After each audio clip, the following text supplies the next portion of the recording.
ஓம் சாந்தி 30-3-2026 காலை முரளி பாப்தாதா மதுபன். பரமாத்மாவின் மகா வாக்கியம். இனிமையான குழந்தைகளே, சிவபாபா படைத்துள்ள இந்த யக்கியத்தினை நீங்கள் மிக நன்றாக பராமரித்து வளர்க்க வேண்டும். இது சுயராஜ்யத்தை அடைவதற்கான எல்லையற்ற யக்கியமாகும். கேள்வி: எந்த குழந்தைகளுக்கு இந்த ருத்ர யக்கியத்தின் மீது மதிப்பு உள்ளது? பதில்: இதன் விசேஷ தன்மைகளை, அதாவது சிறப்புகளை அறிந்திருப்பவர்கள் யாரோ அவர்களுக்கு தெரியும்.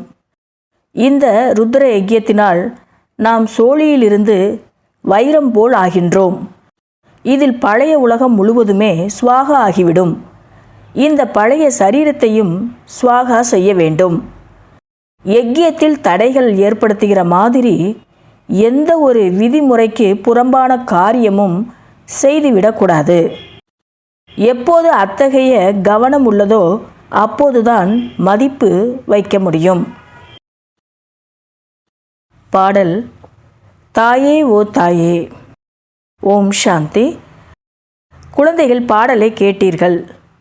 யார் இந்த பாடலை இயற்றினார்களோ அவர்களுக்கோ பாவம் மாதா பற்றி, தாயை பற்றி எதுவும் தெரியாது. ஜெகதாம்பா என்ற பெயரை கேட்டிருக்கிறார்கள். ஆனால் அவர் யாராக இருந்தார், என்ன செய்துவிட்டு சென்றார் என்பது குழந்தைகளாகிய உங்களை தவிர வேறு யாருக்கும் தெரியாது. ஜெகதாம்பா தாய் இருக்கிறார் என்றால் நிச்சயமாக தந்தையும் இருக்கிறார். பெண் குழந்தைகளும் உள்ளனர், ஆண் குழந்தைகளும் உள்ளனர். ஜெகதாம்பாவிடம் யார் செல்கிறார்களோ அவர்களுடைய புத்தியில் இந்த புரிதல் கிடையாது. பக்தி மார்க்கத்தில் கோயிலுக்கு வேணால் போகலாம், ஆனால் அந்த ஜெகதாம்பா தாய் யாருங்கிறது தெரியாது அப்படின்னு தந்தை முரளியில் சொல்லிகிட்ருக்கிறாரு. இது நம்முடைய மம்மா ஜெகதாம்பாவின் யக்கியம், அதாவது மம்மா பாபாவின் யக்கியம். மம்மா பாபாவின் யக்கியம் என்றால் அது நம்முடைய யக்கியமாகும். யக்கியத்தை மேலும் வளர்க்க வேண்டும். யக்கியத்தில் அநேக குழந்தைகள் பாபாவிடமிருந்து ஆஸ்தி பெற வேண்டும். தாங்கள் பெற முடியவில்லை என்றாலும் கூட, தங்களுக்கு நேரமில்லை என்றாலும் கூட நல்லதுதான், மற்றவர்களுக்கு அழைப்பு கொடுக்க வேண்டும். இதனுடைய பெயரே ராஜஸ்வ அஸ்வமேத ஞான யக்கியமாகும். இதன் மூலம் சுயராஜ்யம் கிடைக்கின்றது. பாபாவுக்கு அநேகர் எழுதுகின்றனர், பாபா நாங்கள் எங்கள் வீட்டில் கீதா பாடசாலை திறக்கட்டுமா என்று. நல்லது குழந்தைகளே, யக்கிய பூமியை உருவாக்குங்கள். யாராவது ஒருவருக்கு கூட நன்மை ஏற்படக்கூடும். இந்த யக்கியத்திற்கு மிக அதிகமான மகிமை உள்ளது. மம்மா பாபா என சொல்லப்படுபவர்கள் சரீரதாரிகள்தான். நிராகாரருக்கோ சரீரம் கிடையாது. ஆகவே பாபா சொல்கிறார், சாக்காரமாக இருக்கக்கூடிய இந்த பிரம்மாவுக்கு சீடராக ஆகாதீர்கள் என்று. என்னை மட்டுமே நினைவு செய்யுங்கள். இந்த பாபாவும் கூட என்னை நினைவு செய்கிறார். ராமர், கிருஷ்ணர், பிரம்மா முதலிய அனைவருமே அவரை நினைவு செய்ததாக காட்டுகின்றனர். சிவனை நினைவு செய்கிறாங்க அப்படின்னு பக்தியில் காட்டியிருக்கிறாங்க. அப்படியெல்லாம் கிடையாது. அங்கே யாருமே நினைவு செய்வதில்லை. சத்தியுகத்தில் யாருமே நினைவு செய்வதில்லை அப்படின்னு சொல்லிகிட்ருக்கிறாரு பாபா. அவர்களுக்கு பலன் கிடைத்து விட்டது. அவர்கள் நினைவு செய்வதற்கான அவசியம் என்ன இருக்கிறது? நாமோ தூய்மையாகிவிட்டோம். நாம் தான் தூய்மையாவதற்காக நினைவு செய்ய வேண்டும். மகிமை ஒருவருக்கு மட்டுமே. சங்கமயுகத்தில் இருக்கும்போது தூய்மையாக ஆகிறதுக்கு முயற்சி செய்கிறோம். சத்தியுகத்துக்கு போன பிறகு தூய்மையாக ஆகிவிடுவோம். அதனால் நாம் அங்கே சிவனை நினைவு செய்ய வேண்டிய அவசியம் இல்லை அப்படின்னு பாபா சொல்லியிருக்கிறாரு. ராஜ்ய சிம்மாசனத்தில் மம்மா பாபா முதலானவர்கள் அமர்வார்கள். பிறகு அவர்களை நாம் பின்பற்ற வேண்டும். அநேக பிரஜைகளை உருவாக்க வேண்டும். பதவியும் மிகவும் உயர்ந்ததாக இருக்கிறது.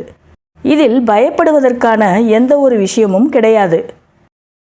ஏரோப்ளேனில் யாராவது புதிதாக ஏறுகின்றனர் என்றால் பயப்படுகின்றனர். சிலரோ பாருங்கள், சந்திரனுக்கு மேல் சென்று கூட பறக்கின்றனர். இதை அனைத்தும் பயிற்சியின் விஷயம்தான் இல்லையா?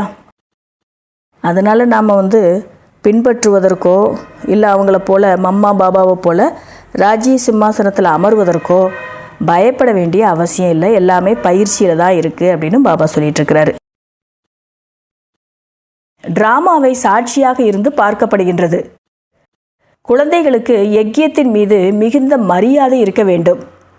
யக்கியத்தின் ஒரு பைசாவை கூட கேட்காமல் எடுப்பது அல்லது தாய் தந்தையின் அனுமதியின்றி யாருக்காவது கொடுப்பது கூட மகா பாவமாகும். நிமித்தமாக இருக்கிறவங்களுக்கு தெரியப்படுத்தாமல் எந்த ஒரு செயல் செய்தாலும் அது மகா பாவம்தான் அப்படின்னு சொல்கிறாரு. பாபா சொல்லி இருக்கிறார், கடைசி காலத்தில் திடீரென்று யாராவது இறந்து போகலாம். ஆக அந்த சமயத்தில் என்னென்ன பாவங்கள் செய்திருந்தீர்களோ அந்த குப்பைகள் எல்லாம் முன்னால் வந்து நிற்கும். அதனால் பாபா எப்பொழுதுமே புரிய வைக்கிறார், உள்ளுக்குள் எந்த ஒரு மனக்குழப்பமும் இருக்கக்கூடாது. மனம் தூய்மையாக இருக்குமென்றால் கடைசி நேரத்தில் எதுவும் முன்னால் வராது. அதுதான் அந்துமதி சோகத்தின்னு சொல்கிறது. அதாவது கடைசி நேரத்தில் மனசு குழப்பமில்லாமல் செல்லணும் சரீரத்திலிருந்து ஆத்மா அப்படின்னா இப்போ எந்த ஒரு மனக்குழப்பமும் இருக்கக்கூடாது. எது செய்தாலும் பாபாவுக்கு சொல்லிடணும், தெரியப்படுத்திடணும். உங்களுடைய வாக்குறுதி, பாபா நீங்கள் எதை உண்ண கொடுப்பீர்களோ எதை உடுத்த கொடுப்பீர்களோ பிறகும் அதன்படி நடக்கவில்லை என்றால் துர்க்கதி ஏற்பட்டு விடுகின்றது. பாபா என்ன கொடுக்குறாரோ, என்ன உடுத்த கொடுக்குறாரோ, என்ன உணவு கொடுக்குறாரோ அதன்படி நாங்கள் நடப்போம்னு சொல்லியிருக்கிறோம். இதுதான் நம்முடைய வாக்குறுதி. ஆனால் அதன்படி நடக்கவில்லை என்றால் துர்க்கதி தான் ஏற்படும் அப்படின்னு சொல்கிறாரு தந்தை. சத்கதி அளிப்பதற்காக பாபா வந்துள்ளார். உயர்ந்த பதவி பெறவில்லை என்றால் துர்க்கதி என சொல்லுவார்கள் இல்லையா? அங்கேயும் பெரிய பணக்காரர்கள், சிலர் குறைந்த பதவி, சிலர் உயர்ந்த பதவி உள்ளவர்கள் உள்ளனர் இல்லையா? சத்தியுகத்தில் இது போல் பதவி வித்தியாசம் இருக்கும். இங்கே உள்ள முயற்சிக்கு தகுந்தவாறு தான் அங்கே பதவி கிடைக்குது. குழந்தைகள் ஸ்ரீமதப்படி புருஷார்த்தம் முயற்சி செய்ய வேண்டும். தனது வழிப்படி நடப்பதால் தன்னையே ஏமாற்றி கொள்ளுகின்றனர். இன்னும் போக போக இந்த யக்கியத்தினுடைய பிரபாவம் அதிகம் வெளிப்படும். புயல்களோ அதிகம் வரும். உண்மையான படகு ஆடலாம் அசையலாம், ஆனால் மூழ்கி போகாது என சொல்லுகின்றனர். பார்க்கடலின் பக்கம் போக வேண்டுமென்றால் இந்த விஷக்கடலின் மீது மனம் இருக்கக்கூடாது. யார் ஞானத்தை பெற்றுக்கொள்வதில்லையோ அவர்களின் பின்னால் போய் தனது நேரத்தை வீணாக்கக்கூடாது. அதனால தான் பாபா பாத்திரம் அறிஞ்சு பிச்சை போடணும், ஞானத்தை கொடுக்கணும். யாருக்கு ஆர்வம் இருக்கோ அப்படியாப்பட்டவர்களுக்கு தான் ஞானத்தை கொடுக்கணும், இல்லைன்னா நேரத்தை வேஸ்ட் பண்ணக்கூடாதுன்னு சொல்லியிருக்கிறாரு. ஞானமும் புரிந்து கொள்வதற்கு மிகவும் மிகவும் சுலபமானது தான். தேக அபிமானம் எப்பொழுது விடுபடுகிறதோ அப்பொழுது யோகத்தில் இருக்க முடியும். பிறகு கர்மாதித்த நிலை ஏற்படும். கடைசி நேரத்தில் எந்த ஒரு பொருளும் நினைவு வரக்கூடாது. ஒரு சில குழந்தைகளுக்கு சில பொருட்கள் மீது அப்படி ஒரு மோகம் ஏற்பட்டு விடுகிறது, கேட்கவே வேண்டாம். சிவபாபாவை ஒருபொழுதும் நினைவே செய்வதில்லை. அப்படிப்பட்ட தந்தையை முக்கியமாக நினைவு செய்ய வேண்டும். கைகள் செயல்கள் செய்து கொண்டிருந்தாலும் மனம் பகவானிடம் ஈடுபட்டிருக்க வேண்டும் என சொல்லப்படுகின்றது. சீக்கியர்களுடைய கிரந்த புக்கில் அவ்வாறு சொல்லியிருக்கிறாங்க. அப்படிப்பட்ட நினைவு அபூர்வமாக யாருக்கோ தான் ஏற்படுகிறது. கோடியில் ஒருத்தர் தான் இந்த மாதிரியான முயற்சியும் செய்வாங்க அப்படின்னு பாபா சொல்கிறாரு. பாபா சொல்கிறார், நானே ஏழை பங்காளன், குழந்தைகளாகிய உங்களுக்காகவே வந்திருக்கின்றேன். சிலர் 8 அணா எடுத்து வருகின்றனர். அந்த காலத்தினுடைய விஷயத்தை பாபா சொல்கிறாங்க. பாபா கட்டடத்தில் ஒரு செங்கல் வைத்து விடுங்கள் எனவும் சொல்லுகின்றனர். சில நேரம் 2 கைப்பிடி தானியம் கொண்டு வருகின்றனர். அவர்களுக்கோ அது பல மடங்காக ஆகிவிடுகின்றது. பலன் பல மடங்கு கிடைக்குது. அவங்க கொஞ்சம் செய்தாலும் நான் நிறைய செய்கிறேன் அப்படின்றது அவங்களுடைய புத்தியில் இருக்கும். சிறு குருணையும் தங்கத்துக்கு சமமாக ஆகிவிடுகின்றது. கொஞ்சம் ஒரு பிடி அரிசி கொடுத்தா கூட அது கூட அவங்களுக்கு, ஏழைகளுக்கு அது தங்கத்துக்கு சமமாக கருதப்படுது. குழந்தைகள், நீங்கள் அனைவருக்கும் பாபாவின் அறிமுகம் கொடுப்பதற்காக சின்ன சின்ன கிராமங்களில் கூட கண்காட்சிகளை நடத்தி கொண்டே இருங்கள். ஒரே ஒரு ஏழை வெளிப்பட்டாலும் கூட நல்லதுதான். இதிலோ எந்த ஒரு செலவும் கிடையாது. ஒரு 4-5 படத்தை வச்சு நம்ம மற்றவங்களுக்கு சொல்கிறதுல எந்த ஒரு செலவும் இல்லை அப்படின்றார் பாபா. பாபா சொல்கிறார், எவ்வளவு முடியுமோ உண்மையான மனதுடன் உண்மையான பிரபுவை திருப்திப்படுத்துங்கள். அப்போது உண்மையான கண்டத்தின் எஜமானர் ஆவீர்கள். பொய் இங்கே செல்லாது. நினைவு செய்ய வேண்டும். நாமோ குழந்தைகளாகத்தானே இருக்கிறோம் என்பதெல்லாம் இங்கே கிடையாது. நினைவு செய்வதற்கு மிகுந்த முயற்சி செய்ய வேண்டும். நல்லது. இனிமேலும் இனிமையான தேடி கண்டெடுக்கப்பட்ட செல்ல ஆன்மீக குழந்தைகளுக்கு தாயும் தந்தையும் ஆகிய பாப்தாதாவின் அன்பு நினைவுகள் மற்றும் காலை வணக்கம். ஆன்மீக குழந்தைகளுக்கு ஆன்மீக தந்தையின் நமஸ்காரம். கடைபிடிக்க வேண்டிய முக்கியமான சாராம்சம். முதல் பாயிண்ட்டு, தங்களின் இந்த ருத்ர ஞான யஜ்யத்தின் மீது அதிக மதிப்பு வைக்க வேண்டும்.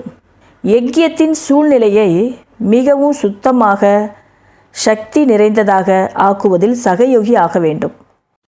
இதனை அன்போடு பராமரிக்க வேண்டும். 2வது பாயிண்ட்டு, தன்னிடம் எதையும் மறைத்து வைத்து கொள்ளக்கூடாது. மனம் தூய்மையாக இருந்தால் விருப்பங்கள் நிறைவேறும். இந்த யஜ்யத்தின் ஒவ்வொரு சோழியும் கூட மதிப்பு வாய்ந்தது. அதனால் ஒரு சோழியை கூட வீணாக்கி விடக்கூடாது. இதை அதிகரிக்க செய்வதில் சகயோகம் அளிக்க வேண்டும். வரதானம்: 3 காலத்தையும் முன்னால் வைத்து ஒவ்வொரு செயலிலும் வெற்றியடைந்து சதா வெற்றியாளர் ஆகுங்கள். லௌகீக வாழ்விலும் புத்திசாலியான ஒருவர் முன்பின் யோசித்து புரிந்து செயல்படுவார். அவ்வாறே இங்கேயும் குழந்தைகளான நீங்கள் ஒரு செயல் செய்வதற்கு முன்பு 3 காலத்தையும் முன்னால் வைத்து செயல்படுங்கள். நிகழ்காலத்தை மட்டும் பார்க்கக்கூடாது. வெற்றி உறுதி எனும் பரந்த மனதுடன் திரிகாலதரிசி எனும் மனோநிலையில் ஒவ்வொரு செயலையும் செய்யுங்கள். ஒவ்வொரு வார்த்தையையும் பேசுங்கள். அதுதான் அலௌகிகமாகும், அசாதாரணமாகும். ஸ்லோகன்: எல்லைக்கு உட்பட்ட ஆதாரங்களை விடுத்து ஒரு தந்தையை தன் ஆதாரமாக ஆக்கிக் கொள்ளுங்கள். அப்போதே கரை சேருவீர்கள். இன்றைய அவ்யக்த சமிக்கை. சில குழந்தைகள் நினைக்கின்றனர், என்னை பற்றி நான் நன்கு அறிவேன், நான் தான் சரி, பிறருக்கு என்னை பற்றி தெரியவில்லை. பிறகு ஒரு நாள் தெரிந்து கொள்வார்கள். போக போக என்ன நடக்கிறது என்று பாருங்கள். இப்படி சில குழந்தைகள் நினைக்கிறாங்களாம். இது கூட ஞான சொரூபமான, நினைவு சொரூபமான ஆத்மாவிற்கு தன்னையே ஏமாற்றிக்கொள்ளும் அலட்சியம் எனும் இனிய உறக்கமாகும். எந்த குழந்தைகளிடம் நம்பிக்கை எனும் அஸ்திவாரம் வலிமையாக இருக்குமோ அவர்கள் ஒருபோதும் மறைந்திருக்க முடியாது. அவர்கள் எப்போதும் பயமின்றி, கவலையின்றி இருப்பார்கள். நல்லது. ஓம் சாந்தி.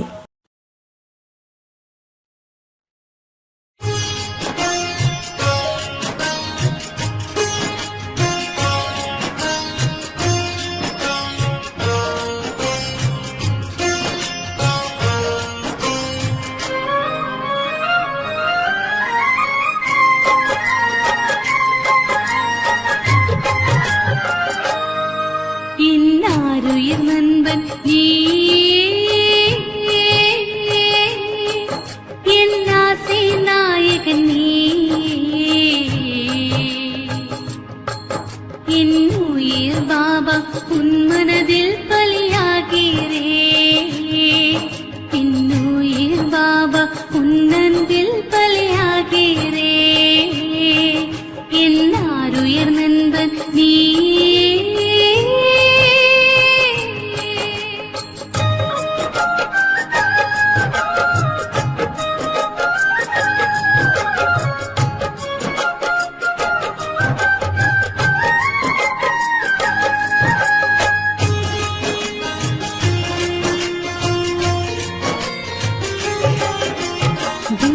தூரதேசம் இருந்து வந்து முரளி சொன்னாய் பாபா.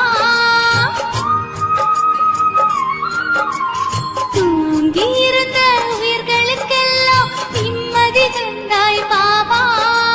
தூரதேசம் இருந்து வந்து முரளி சொன்னாய் பாபா.